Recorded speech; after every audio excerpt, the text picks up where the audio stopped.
Ouais, bah, ça a été une grande aventure pour moi. J'avais 23 ans quand j'étais engagé. J'y allais pas du tout pour ça d'ailleurs, j'y allais pour y acheter des chevaux.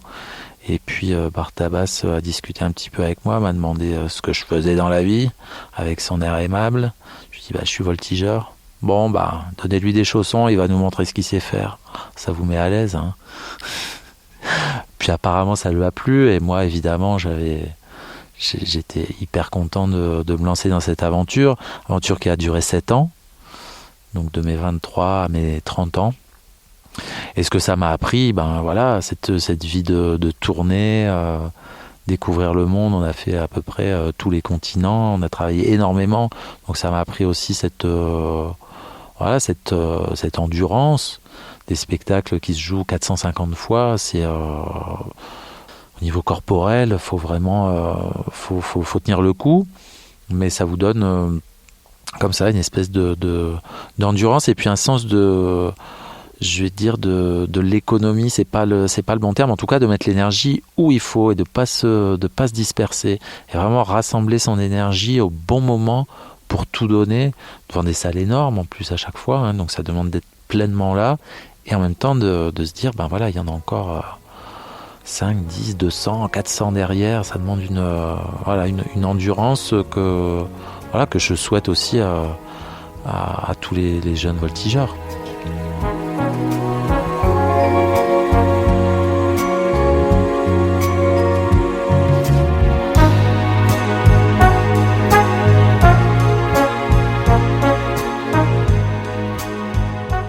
Après une tournée en Amérique du Nord avec Cheval Théâtre, Benjamin Grain, voltigeur à cheval, rejoint en 2003 le célèbre théâtre équestre Zingaro.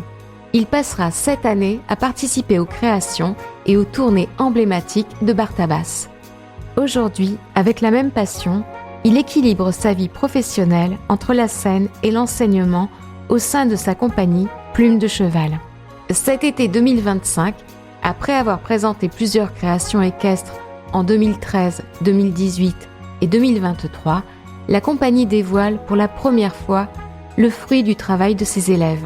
Ce nouveau spectacle intitulé « Demain 6 pieds sur terre » rencontre un franc succès. Il célèbre la complicité entre l'humain et le cheval dans un cabaret équestre niché au cœur des Cévennes, dans un endroit magnifique et poétique. Mais commençons par le début. Votre enfance ? Bah, si vous demandez ça à ma mère, elle vous dira que j'étais acrobate dans son ventre déjà. Apparemment, j'étais un bébé très dans le mouvement. Et puis j'ai grandi à côté d'Amiens, dans un petit village. Et à Amiens, il y a un très beau cirque en dur, le cirque Jules Verne, où m'emmenait mon père quasiment à chaque spectacle de cirque. Mais il m'emmenait plutôt dans les coulisses que dans la salle. Donc je pense que ça m'a imprégné un petit peu. Pourquoi dans les coulisses ? Parce que lui, il adore les arts vivants et puis ces ambiances justement d'artistes en préparation, l'envers du décor, ces ambiances un peu fébriles et ce trac, cette excitation mélangée de... C'est pas de la peur, le trac, c'est une envie de bien faire, une excitation, on est pressé d'y aller et en même temps on a les jambes qui tremblent un peu, c'est pas forcément agréable à vivre, mais je trouve ça hyper touchant aussi de voir les artistes dans cet état-là. C'est l'envie de bien faire et pressé de donner à voir ce qu'on a préparé pour le public. Benjamin Grain, j'ai 48 ans et je suis acrobate à cheval et formateur. On dit pas voltigeur. Si, voltigeur aussi, voltigeur à cheval. Alors moi j'ai commencé l'école du cirque d'Amiens justement quand j'avais 6-7 ans. Comme ça, en loisir, mais j'étais vraiment hyper passionné, puis j'avais une certaine capacité. Et un peu plus tard, à l'âge de 11 ans, à l'entrée au collège, j'ai commencé la gym de compétition, et en parallèle, j'ai commencé à monter à cheval. Donc la rencontre avec le cheval s'est faite vers 10 ans ? Ouais, plutôt que ça, j'ai le souvenir justement à la campagne d'entendre les sabots des chevaux et les fers sur la route quand il y a des chevaux qui se baladaient dans le coin. Ça me rendait vraiment dingue. Je courais pour aller les voir. Il y avait une espèce d'attraction comme ça, d'attirance plus forte que tout. Mais j'ai mis quelques années avant de vraiment le découvrir. Et ouais, ça s'est fait à l'âge de 10 ans. Et puis là, ça a été un vrai virus. Alors j'ai insisté très longtemps pour avoir un poney. Je pense quand j'avais 6-7 ans déjà, je voulais avoir un poney. Et mes parents m'ont dit non, bientôt tu seras trop grand pour monter dessus, attends un peu et tu achèteras un cheval quand il sera temps. Et j'ai acheté Clovis, un Haflinger qui était un poulain, il avait 6 mois. Moi je connaissais pas grand chose à tout ça et on a un peu appris ensemble. Donc un Haflinger, c'est une race de poneys de montagne autrichiens qui sont un peu des chevaux de trait miniatures. Lui il était alezan crin lavé et c'est le genre de chevaux que je continue à adorer. Est-ce que vous pourriez vous décrire? Ah ça c'est compliqué. Ça je saurais pas le dire. Je sais pas trop. J'ai un peu un physique d'acrobate ou de danseur, ça c'est sûr. Et de caractère? De caractère, oh là là, j'ai pas un caractère facile.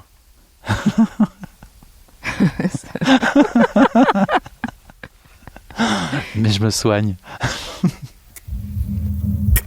Anne ?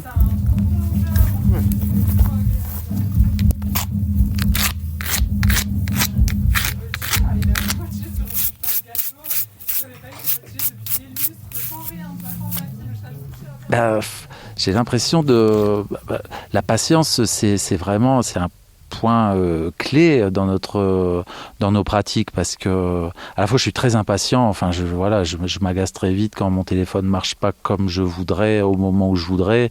Je suis impulsif et impatient. Et à la fois, je me rends compte que je m'attelle toujours à des tâches qui demandent justement beaucoup de patience. Et l'acrobatie à cheval, c'est l'école de la patience et de l'humilité, parce qu'on a beau vouloir à tout prix, il y a tellement de choses qui nous échappent qu'on est...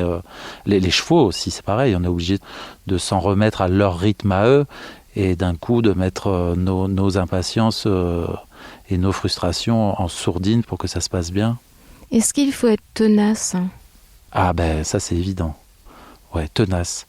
Mais je garde à l'idée que cet adage-là, quand on veut, on peut, non, ça veut rien dire. Il y a d'autres dimensions qui entrent en jeu. Pour réussir dans ce métier-là, c'est aussi, faut être un peu doué, c'est certain, mais il faut énormément de travail et puis beaucoup, beaucoup de chance aussi. Donc vous avez eu de la chance. Oui. Et savoir s'adapter. Oui, ça c'est en fonction de chaque cheval et puis chaque cheval à chaque instant parce que ils sont comme nous, ils ont leurs humeurs, ils évoluent dans leur carrière. Je parlais de mon premier cheval que j'ai eu à l'âge de 6 mois, c'était un poulain. Je l'ai eu jusqu'à l'âge de 20 ans. Lui, il n'a jamais cessé d'évoluer, donc c'est un travail de l'instant. À 20 ans, qu'est-ce qui s'est passé dans votre vie ? À 20 ans, j'ai commencé à être intermittent du spectacle. Donc après ce passé de gymnaste et de cavalier de loisirs, on va dire, j'ai rencontré assez tôt, à l'âge de 16 ans, une compagnie de spectacle équestre et mes premiers profs de voltige. Et puis là, j'ai su que c'était une évidence que j'allais me dédier à ce métier, à cette vie-là, parce que c'est pas qu'un métier, c'est aussi un choix de vie. Et ça se passait où ? Alors Gilles Audjean et Valérie Fratellini habitaient un moulin dans l'Oise, à côté de Beauvais. C'est là que j'ai fait mes premiers stages de voltige de cirque. Et après, il y a eu le château de Chantilly. Oui, alors ça a été mon tout premier contrat. Quand je suis sorti de cette école, mon premier contrat, ça a été à Chantilly. Et puis j'y suis retourné 15 ans plus tard pour 7 années. J'ai passé pas mal de temps là-bas, oui. C'est un lieu dédié aux chevaux, c'est plus grand que le château de Chantilly lui-même, les écuries. C'est complètement démesuré. Ça tient à un dingo qui pensait se réincarner en cheval, donc il avait besoin de bâtir des écuries à sa hauteur. Là-bas, ce sont principalement des ibériques. C'est des chevaux de selle, beaucoup plus fins, beaucoup plus fougueux, souples, parfaitement adaptés pour le travail de dressage. Les chevaux de trait, comme ceux que je peux avoir, c'est plutôt des gens qui viennent là ponctuellement. On choisit, nous, les chevaux de trait pour plusieurs raisons, parce que déjà, ils ont un gabarit qui supporte plus ce qu'on leur demande et ce qu'on fait sur leur dos. Le principe de cette voltige qu'on appelle voltige à la jockey, voltige à la Richard, c'est le travail qui se fait plutôt debout sur leur croupe. Donc il y a besoin d'une certaine assise. Et puis c'est des chevaux par leur caractère qui sont quand même plus placides, plus calmes, et qu'on arrive à avoir dans un galop plus cadencé, plus facilement qu'avec des pur sang arabes ou des pur sang anglais ou des chevaux comme ça plus fougueux. Avant-hier, après le spectacle, il faisait nuit, ils avaient regagné leur parc, ils étaient en train de manger tranquillement, pas trop loin de nous, parce qu'ils sont quand même assez curieux, ils aiment notre contact, j'ai l'impression. Je suis allé les caresser, je me suis dit, mais ils sont vraiment énormes, énormes, mais en même temps aussi hypersensibles et très souples, très aériens. Et nous, on les travaille dans ce sens-là aussi. Ce sont de vrais athlètes. On leur demande d'être au galop, d'être vraiment allants. Et c'est pas le gros patapouf qu'on pourrait s'imaginer, quoi. On arrive à révéler chez eux une forme de légèreté comme ça. C'est assez fascinant, le contraste entre leur modèle et leur locomotion.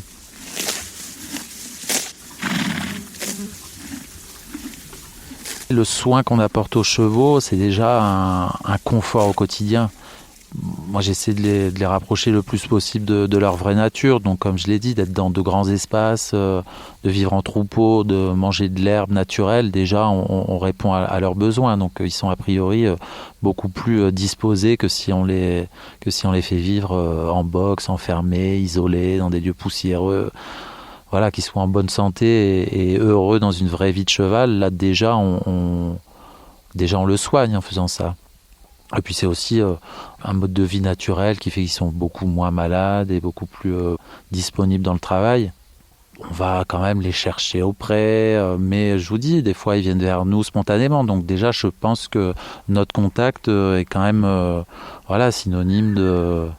On les entend au loin. De caresses, de soins qu'on leur apporte, on leur ôte les mouches, on les bichonne, on les encourage quand ils font quelque chose de bien. On arrive à développer un goût pour le travail, ça c'est évident. Donc ils sont vraiment programmés pour être en mouvement. Et nous on répond aussi à ce besoin vital, parce qu'on leur demande de galoper, de trotter, simplement on cadre un petit peu tout ça, on leur demande de le faire à un moment précis, mais ils comprennent hyper vite ce qu'on attend d'eux. Je les trouve très disponibles. Et plus ils avancent dans le métier, justement, plus ils cherchent à savoir aussi comment ils pourraient nous faire plaisir. Enfin, c'est vraiment l'impression que j'ai, quoi. On n'est pas du tout dans un rapport de soumission. On se rend compte qu'ils font beaucoup de propositions aussi eux-mêmes. Pas toujours très heureuses, mais enfin, il n'y a rien de figé, quoi. C'est loin d'être une machine, hein. Est-ce qu'ils mémorisent les exercices, ou est-ce que vous êtes toujours obligé de les faire travailler ? Ah non, ils mémorisent assez rapidement. Bon, un cheval qui apprend son métier, on a besoin forcément de le cadrer, de réajuster. Mais par exemple, Udo et Ochao, qui ont 17 ans cette année et qui sont dans le spectacle, ils connaissent parfaitement leur travail. Et même si ils ne travaillent pas pendant un mois, parce que moi je cherche à les laisser le plus libre possible. Donc le principal de leur temps, c'est à l'extérieur, en troupeau, en liberté dans des grands parcs. On n'a pas du tout besoin de les embêter par une routine quotidienne. En tout cas, moi, c'est pas du tout comme ça que je fonctionne et je me rends compte que ça marche très bien, en fait. Faut pas les abrutir de travail. Ils comprennent très vite ce qu'on attend d'eux. Et quand ils sont dans l'inconfort ou qu'ils comprennent pas, la plupart du temps, il faut s'interroger nous-mêmes sur nos méthodes, ou peut-être qu'on est allé trop vite, ou qu'on n'a pas été très clair dans la demande, ou qu'on n'est pas dans une énergie qui leur convient. Donc, en général, il faut plutôt s'interroger soi-même avant d'incriminer le cheval, parce que lui, il n'a pas du tout envie de nous embêter. Quand vous faites de la voltige avec un cheval, qu'est-ce que vous recherchez ? Quand je voltige, j'ai l'impression de chercher la légèreté. C'est ce que je transmets à mes élèves. Ne rien faire. Se rendre disponible à l'énergie que nous donne le cheval.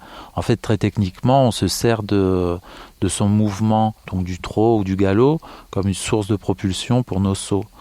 Et c'est vraiment radicalement différent de toute autre discipline acrobatique où on choisit le tempo. Sur un trampoline, on choisit le moment où on part. Sur un fil, on choisit le moment où on va lancer un saut.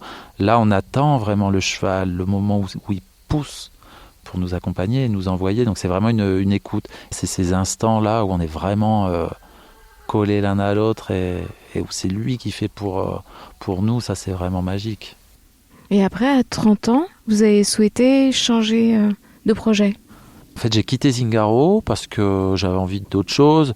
C'était très prenant. Et puis la vie de tournée aussi, c'est un petit peu épuisant. C'est un peu... Ouais, ça, c'est pas facile, en fait, socialement, parce que on a toujours la bougeotte, donc c'est difficile d'entretenir des liens d'amitié, d'être avec la famille au moment important. À un moment, on a envie de poser ses valises un petit peu, et c'est ce que m'a permis le musée du cheval à Chantilly, où j'ai passé 7 ans, puisque là, on était en fixe. Ça permettait aussi une certaine stabilité. Et de là, j'ai pu créer Plume de Cheval, la compagnie. C'était en 2012. J'avais une maison depuis 7 ans, j'avais envie de me poser, développer un lieu et puis aussi d'organiser un peu mieux l'enseignement et développer un centre de formation. Donc c'est ce que j'ai fait. Puis moi je suis très attaché aux Cévennes, donc on a lancé les premiers spectacles et puis on a commencé à développer aussi les stages jusqu'à devenir un vrai centre de formation officiel, accompagné par la région Occitanie.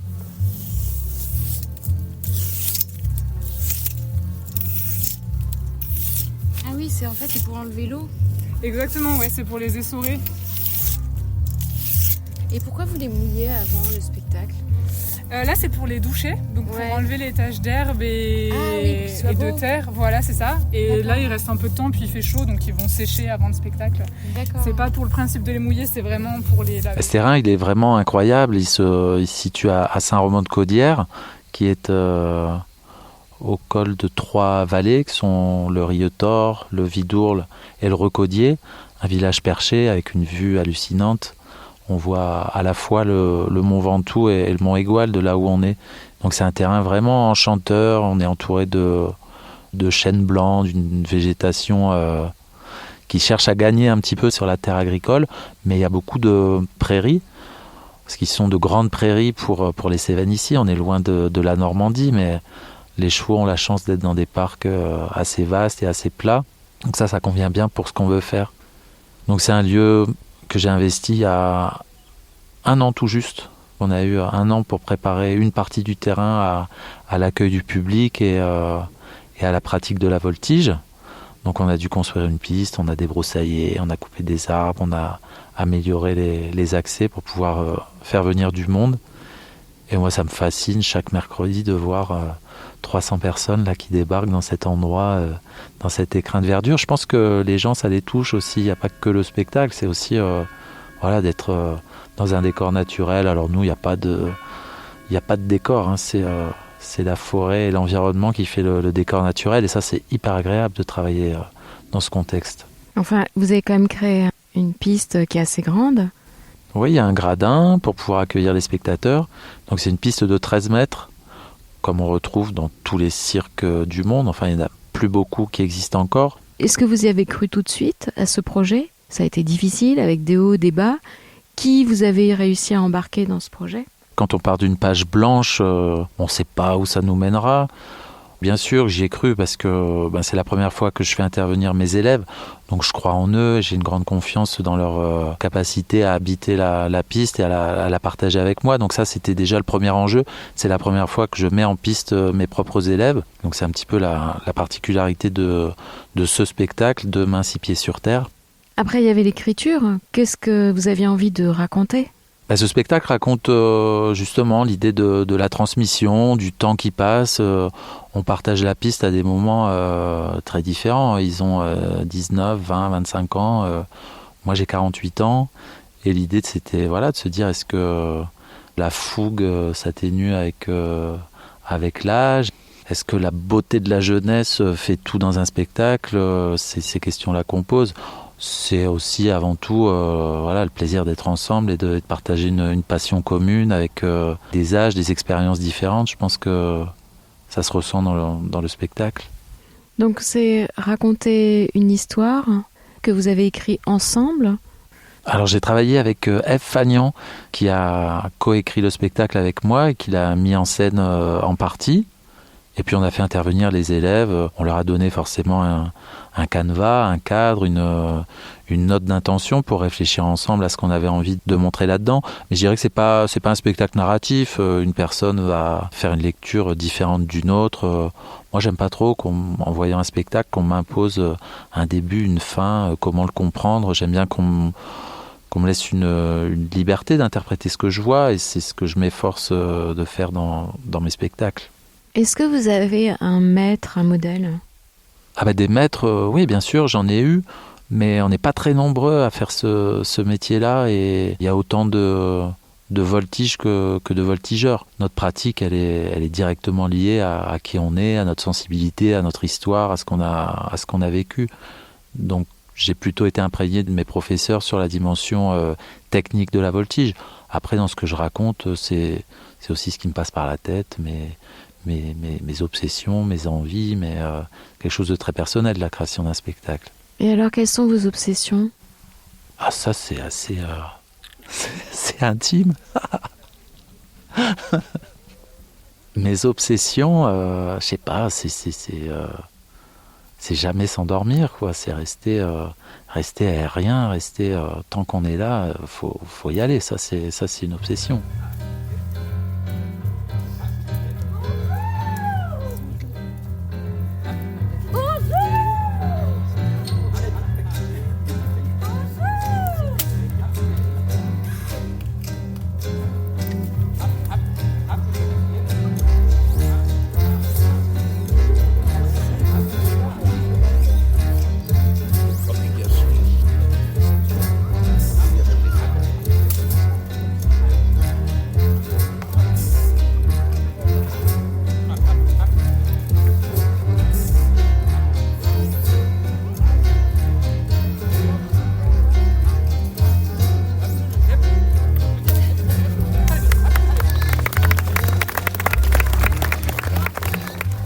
Ce que je leur dis au quotidien à mes élèves, c'est d'être patient, de se laisser aller au cheval, de l'observer, de l'écouter et de ne pas se tracasser, parce qu'en fait c'est aussi des métiers, on a de la chance de faire ça. On fait du poney toute l'année, tous les jours. Donc prendre de la distance par rapport à tout ça et encore une fois de ne pas vouloir à tout prix, bien sûr se donner les moyens, mais aussi de travailler pour travailler, pas avoir d'objectifs prédéfinis, parce que c'est le meilleur moyen aussi d'être déçu, c'est la porte ouverte à toutes les déconvenues. Donc voilà, prendre chaque seconde, chaque saut aérien, chaque petite victoire, la savourer aussi. Parce qu'on tombe souvent. Alors on tombe souvent, disons qu'on rate beaucoup les exercices, on les répète 200 millions de fois avant de les maîtriser, mais on se blesse pas beaucoup, parce que dans cette discipline en particulier, on utilise la longe de sécurité qui nous sauve la vie plusieurs fois par jour. Donc c'est aussi le moyen de réussir à se dépasser techniquement sans prendre de risques et sans se mettre dans une forme de réserve parce qu'on a peur de tomber ou de se faire mal. On n'arriverait à rien. Là, comme on sait qu'on est sécurisé, on peut se permettre d'aller au-delà et d'aller chercher une espèce d'absolu et de perfection sans contraindre le corps. Ouais, je leur dis souvent, faut avoir de la mauvaise foi en fait dans la pratique. Faut se dire, je sais le faire, j'y vais. Et dans l'attitude du corps aussi, d'avoir ce côté un peu danseur. C'est pas du tout dans la recherche d'esthétique, mais plutôt d'être planté sur ses deux pieds, à l'écoute, essayer d'avoir les pieds intelligents, à l'écoute de son cheval et de se grandir. Et déjà, ça offre tout. Si vous êtes recroquevillé comme un singe avec la peur de tomber, il y a rien qui se fera. Faut se dire, je sais le faire. Il y a aussi plein de victoires, de réussites, de caps qu'on dépasse, qui passent, je sais pas, par un coin de la tête, en tout cas qui est moyennement conscient. C'est plutôt le corps qui parle. Non, mais tu vas avoir du boulot avec les assiettes. Je te jure, on sert quand même 150 personnes en 1h30. Et donc il faut, c'était trop bien l'autre fois. La première fois, c'était une catastrophe avec Odile. Okay. On n'était pas prêts. On s'attendait pas à ça, autant de monde, aussi rapidement. La cata. Et avec Béatrice, elle a super. Et donc tu me briefes bien, hein, oui, non, mais non, mais elle est top. En plus, elle panique pas. Elle est pas comme. Voilà, je suis pas stressée. Oui, bien sûr. Mais elle, en fait, elle va être au bar. Enfin, elle va être. Ouais, ça a été vraiment une chouette surprise parce que les gens étaient curieux de découvrir notre travail. Moi, ça fait 23 ans que j'habite à Saint-Romain-de-Caudière et j'avais jamais eu l'occasion de jouer mes spectacles ici. Et voilà, depuis quelques mois, tout ça est en train de se mettre en place et on voit les gens qui passent, les copains, les connaissances, les voisins. Si vous avez besoin d'aide, on sera là. Et effectivement, ils sont là. Il y a tous les mercredis une grosse équipe pour nous aider. Ça, c'est vraiment super. De toute façon, ces métiers-là, c'est vraiment une aventure humaine. On peut rien faire tout seul. En fait, il faut décrire comment ça se passe. Ben voilà, on arrive à 19h, on gare sa voiture, on voit le site un petit peu en bas. Alors certains sont curieux, il y a des petites loupiottes, des lumières, oulala, où est-ce qu'on arrive? Et puis on passe par la billetterie, on est accueilli par ce soir Chloé et 2 copains qui tiennent la billetterie. Et puis on peut manger, boire. Donc là c'est Christophe qui s'occupe de confectionner des assiettes végétariennes et autres. Donc il y a toute une équipe, je crois qu'on est une quinzaine sur le site, en plus des artistes, donc ça demande beaucoup de... Voilà, il y a plein de choses à faire, installer les sièges, vérifier qu'il y ait des cendriers pour tout le monde, enfin tout un tas de trucs pour accueillir le spectacle dans de bonnes conditions. Et c'est vrai que ça demande beaucoup de personnel, et toutes ces petites mains, tous ces coups de main, ou ces gros coups de main, ça a été... construire les toilettes sèches, construire la plonge de vaisselle participative, installer les box, la piste, les écuries, la sellerie. C'est une infrastructure assez grande, hein.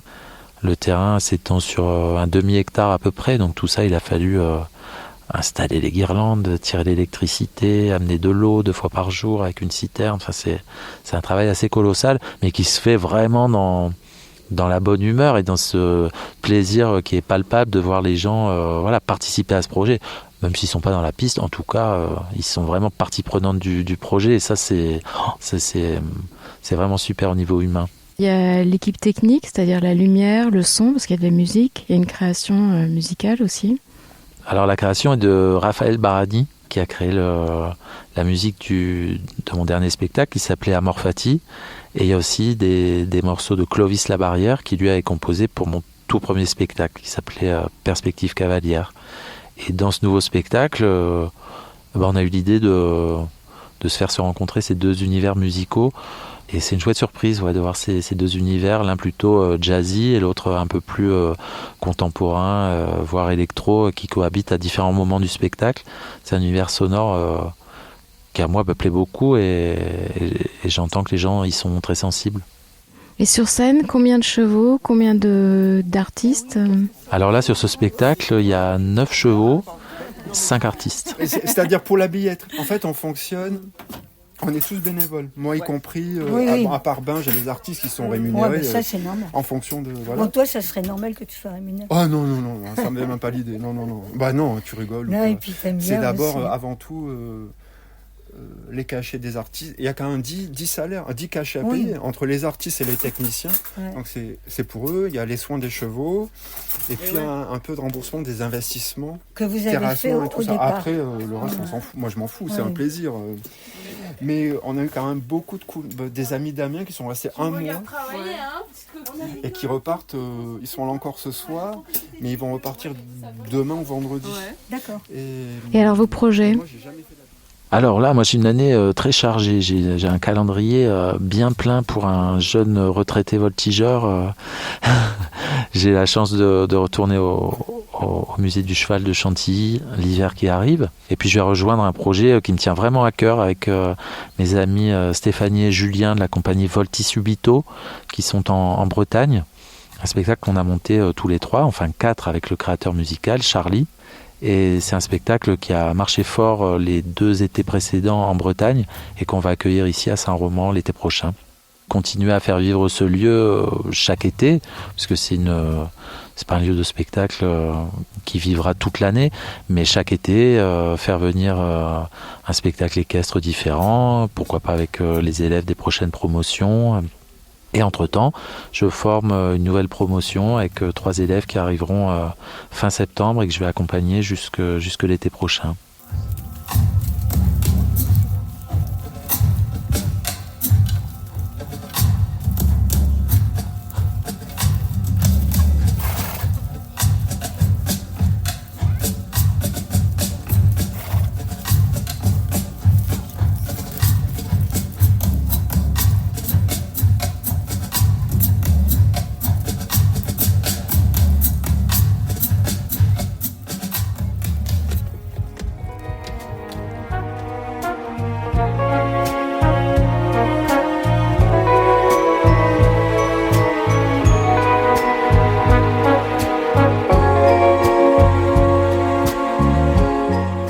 C'était Ma vie en rose. Merci infiniment à tous ceux qui m'ont aidé à réaliser ce portrait sonore.